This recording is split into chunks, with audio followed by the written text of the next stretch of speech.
In December 2008, Elon Musk sat in a room and cried.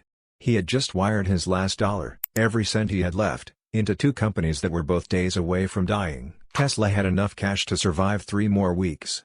SpaceX had just failed its third rocket launch in a row. His marriage was over. His fortune was gone. And he told a friend that night, "I think we're going to lose everything." That was 15 years ago. Tesla is worth $800 billion today. Tesla was not founded by Elon Musk.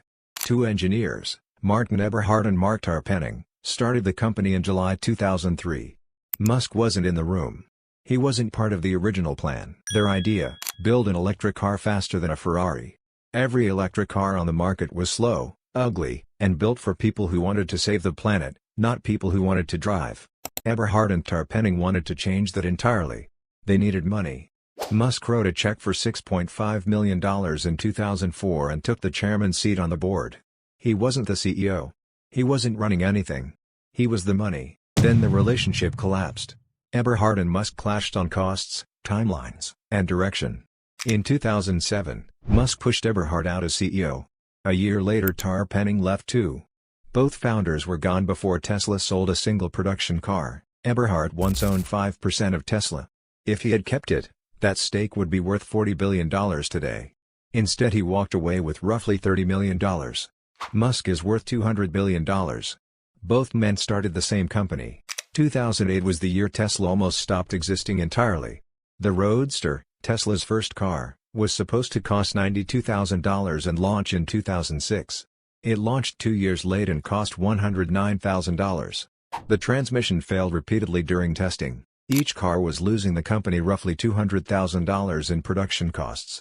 They were selling a $109,000 car and losing $200,000 every time they did it. Meanwhile, Musk was funding SpaceX simultaneously. 3 rocket launches. 3 failures. Each failure cost tens of millions of dollars. The financial crisis of 2008 hit. Investors pulled back. Banks stopped lending. Tesla's funding rounds collapsed. By November 2008, Tesla had 3 weeks of cash left. Musk split his last $35 million between Tesla and SpaceX. Half each. If either company had one more major failure, both were finished. On December 23, 2008, 2 days before Christmas, SpaceX received a $1.6 billion NASA contract. Hours later Tesla closed a funding round that kept the company alive. 2 days. That's the margin between $800 billion and nothing. Surviving 2008 didn't mean Tesla was safe. It meant they had bought themselves time to make another massive bet. In 2012, Tesla launched the Model S, a fully electric luxury sedan priced at $57,000 minimum. In 2012, nobody wanted electric cars. Gas was cheap. General Motors had just killed its electric car program.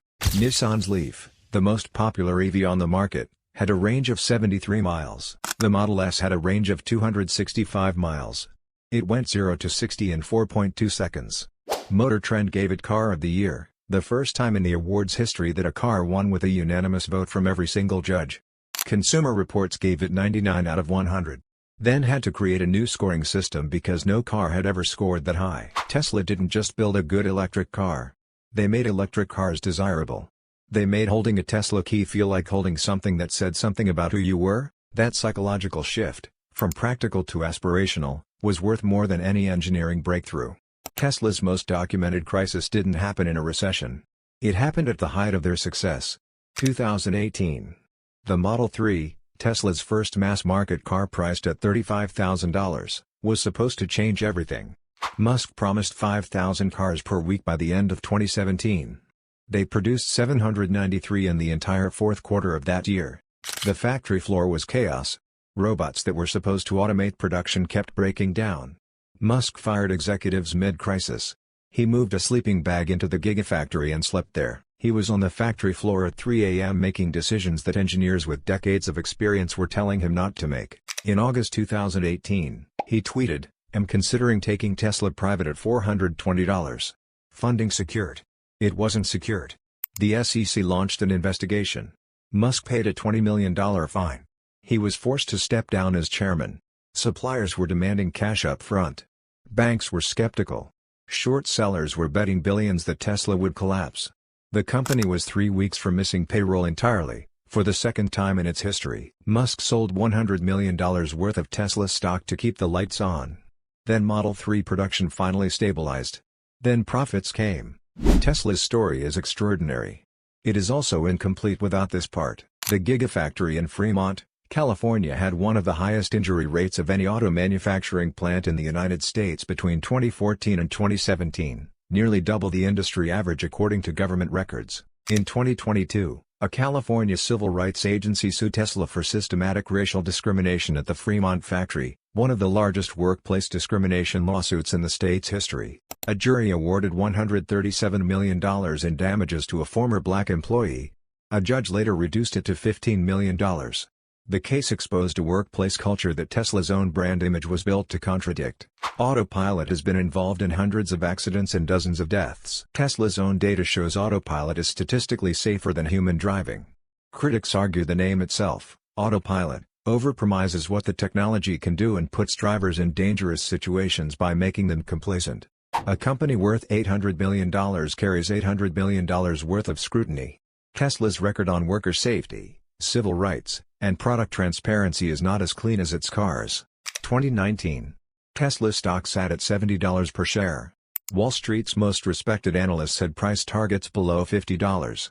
One called it a value trap, another said it would never be consistently profitable. 2020. The stock hit $1,200.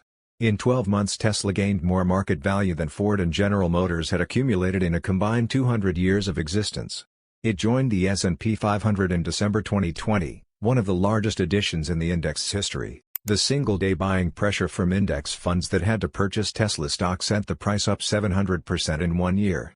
At its peak Tesla was worth more than Toyota, Ford, General Motors, Ferrari, and BMW, combined. Every legacy automaker that had spent decades dismissing electric vehicles was suddenly worth less than the company they called a fantasy. Martin Eberhard founded Tesla. He's worth $30 million. Elon Musk didn't found Tesla. He's worth $200 billion. Eberhard once owned 5% of Tesla. If he had kept it, that stake would be worth $40 billion today. Instead, $30 million. In December 2008, Musk acquired in his last $35 million when every advisor said let it die. Tesla had 3 weeks of cash. SpaceX had just failed 3 launches in a row. His marriage was over. His fortune was gone. 15 years later, that decision sits underneath an $800 billion company.